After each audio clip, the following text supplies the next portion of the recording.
ዑመር ብኑ ዓብድልዓዚዝ እንደምታውቁት የሰይድና ዑመር የልጅ ልጅ ናቸው። እሳቸው በ2 ዓመት ከ6 ወር ያህል የሙስሊሙን ዓለም መርተዋል፣ በፍትህ አስተዳድረዋል። ታዲያ እንደ ቤታቸው ላይ እንግዳ ቁጭ ብሎ እያለ ፋኑሱ ጠፋ፣ ሻማው ጠፋ። ሰራተኛ አላቸው አስተካክሉት ማለት ይቻላል። ተነሱና ራሳቸው ሄደው ሻማውን አስተካከሉ።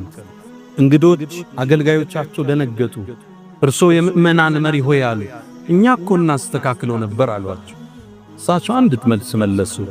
ስሄድም ዑመር ነበርኩ፣ ስመለስም ዑመር ነኝ፣ ምን ጎደለብኝ አሏቸው። መሪ ዝግ፣ ተዋዶ ህዝብ ጋር መኖር እንዳለበት ነገ ወርዶ ህዝብ ጋር ነው ሰው የሚሆን። የአገልግሎት ጊዜ ያበቃል። ሚኒስትርም ሁን የመጅሊስ አስተዳደርም ሁን ጠቅላይ ሚኒስትርም ሁን ነገ ወደ ህዝብ ትመለሳለህ።